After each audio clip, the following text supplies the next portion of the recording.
Jasmine understands that mental health conditions are biological, but she wonders, does that mean we are born with a mental health condition, or can something happen later that causes symptoms to develop? She pauses as she sees a photo of her cousins Jen and Gwen. They are both courageous, resourceful women who have overcome a lot in their lifetimes.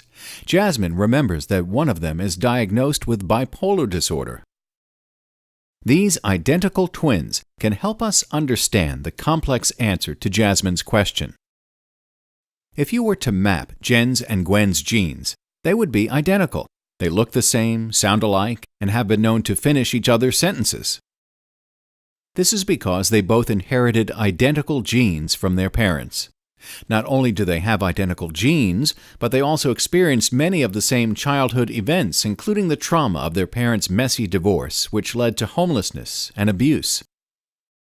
When they were 21, Jen was diagnosed with bipolar disorder, but Gwen has never shown any signs of this condition. If mental health conditions were simple and caused by a single gene, or if they were caused by an inherited gene plus trauma, it would have been likely for both Jen and Gwen to have developed bipolar disorder. But only Jen did. Mental health conditions are complex medical conditions, just like cancer and diabetes.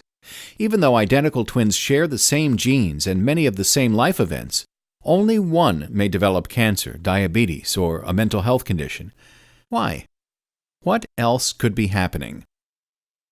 Let's begin by exploring how the human brain develops. At about 12 weeks gestation, neurons begin multiplying at the rate of about 50,000 per second. That's faster than fruit flies multiply on a half-eaten banana left on the kitchen table for days. Neurons, the cells in the brain that send and receive messages. Glial, the cells that support and protect neurons. And capillaries that provide blood supply, together make up the gray matter of the brain. Throughout the remainder of the pregnancy, and even after birth, the neurons continue to multiply and migrate to their final destinations in the brain. In fact, the brain is the only organ that is not completely developed at birth. A baby is born with more neurons than he or she will need. The cells then begin a process of elimination and rewiring. Neurons are overproduced during certain developmental stages. Then some synapses and neurons that are not being used are eliminated to allow those being used to grow. Neurologists refer to this process as pruning. Just like pruning a tree, you remove some branches so that others can grow larger and stronger. The environment is believed to play a major role in determining what connections are strengthened as the brain matures. In our example, the trauma of a messy divorce, homelessness, and abuse may have had different levels of impact on each twin, even though their genes are identical. Research has shown that the brain continues to prune and rewire itself well into our 20s when the frontal lobes mature. The frontal lobes control judgment, insight, and impulse control. So when Gwen says her teenage son has about as much judgment and control as a caveman, her description is accurate. Whether a mental health condition is present or not, the frontal lobes of the teenage brain are not fully developed. Research suggests that although scientists aren't certain if we are able to produce new cells after the brain is complete, it is believed that we are able to rewire our connections, at least some of them, throughout our lifetime. For the relatives of people with mental health conditions, most just want to know, what are the chances that I or someone else in my family will also develop this condition? We know that schizophrenia and bipolar disorder have a definite genetic link. Detailed studies of family risk for anxiety disorder and obsessive-compulsive disorder and other conditions are underway. The studies that have been completed so far also show a higher risk for first-degree relatives like children and siblings, and for identical twins. There's a wide variety of research currently underway on genetics. In addition to trying to find specific genes that may cause a mental health condition, science is also exploring how a gene's composition and function may change over time. This type of research is called epigenetics. For mental health conditions, this research is showing that something is transmitted genetically, But it's not enough to guarantee that a mental health condition will develop. Something else needs to occur for mental health distress to begin.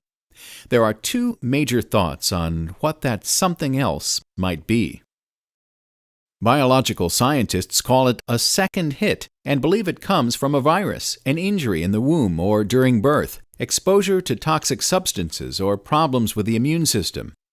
Even though this second hit may occur before birth or in infancy, the distress and behaviors resulting from any abnormalities don't begin to show until the child enters the developmental stage of adulthood. Social scientists look for how social and cultural environments impact the development of mental health conditions.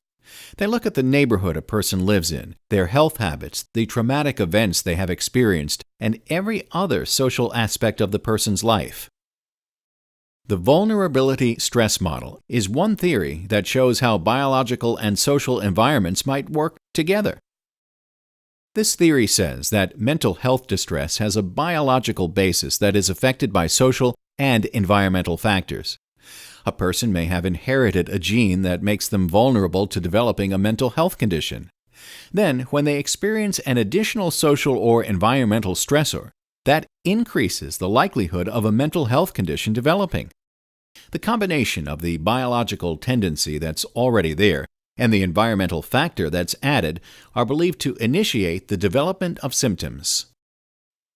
Environmental factors affect not only the development of the first symptoms of a mental health condition, but also how those symptoms continue and change over the person's life.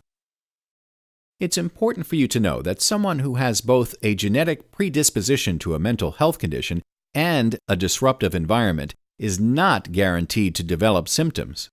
The opposite is also true. Someone without a known family history and without a traumatic life experience may develop a mental health condition. Researchers are still looking for why some people with the same genes and the same experiences develop conditions and others don't. Regardless of the specific causes, it's important to take action and move forward so that you can find the support you need and be a healthy part of your loved one's recovery.